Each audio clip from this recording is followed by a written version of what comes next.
get credit. Hold on, baby. Stand up. Yes. So the day Danny was born, Hold on, baby. No. I watched as they put the epidural in and stuff. That was crazy. I saw when Danny's head poked out and the doctor was like, "You want to poke her?" And I was like, "No." Little mama's 29 days old now. You want the pacifier? Come on now. You know you want the pacifier. There you go. Shortly before Danielle was born, her mother was showing signs of delusional schizophrenia. She had already had a pretty violent schizophrenic episode. She had destroyed everything in the house, destroying granite countertops, and then she was actually incarcerated at that time. Did the landlord let you stay? No, she began the eviction process after that. Mike is one out of a growing number of single fathers in the country. The number of single dads raising kids all on their own has gone up 9-fold since the 60s.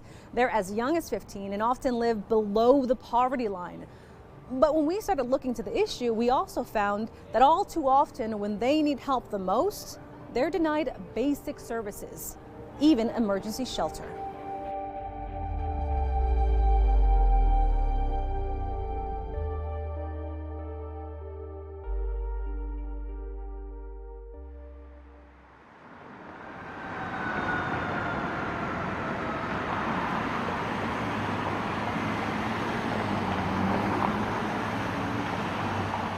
It was 2018. Mike was only 27.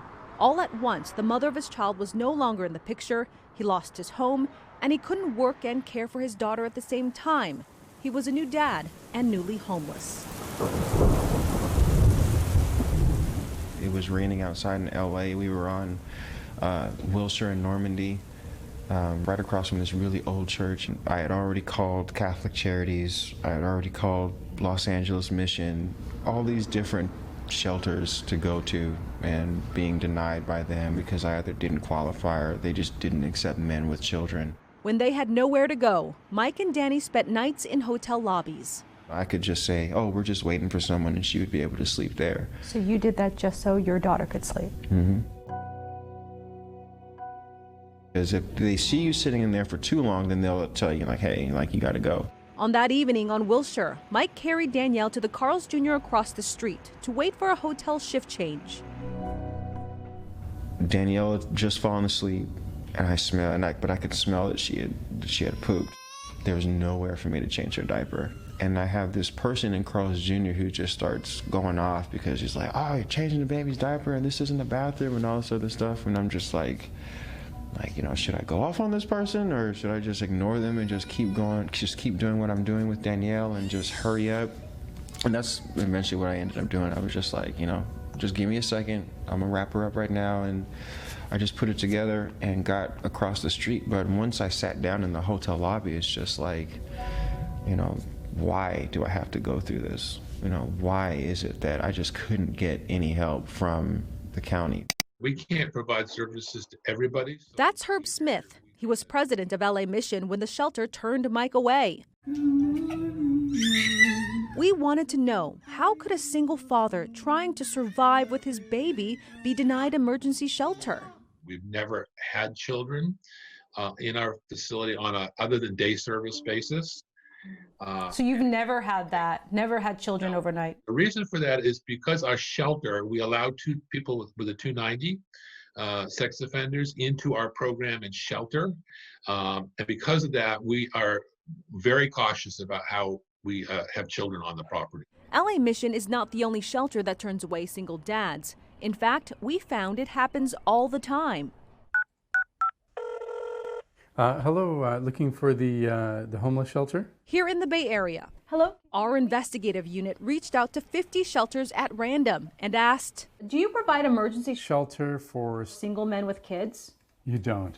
Only 2 said yes.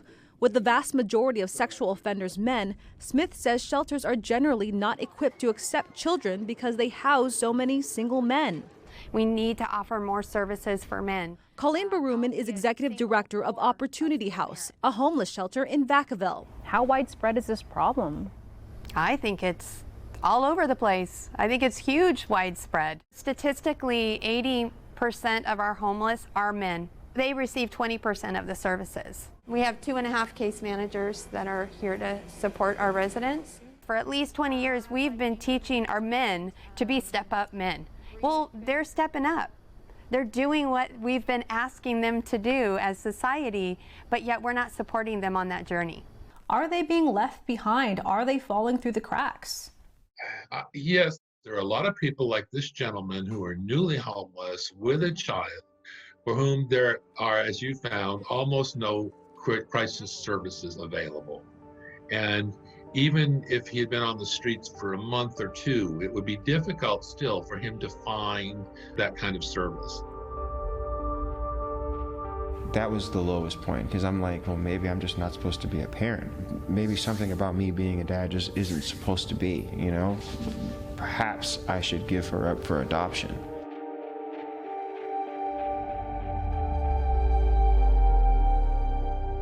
In our next episode of No Man's Land, They're telling me to move to a place where I'd never been to. yet another life-changing event for Mike. And his story shines a light on a housing program that critics say actually worsens homelessness. I'm not going to interrogate you. I want you to share the story because you want to. Basically, the hardest thing to do when you're struggling is to have an address.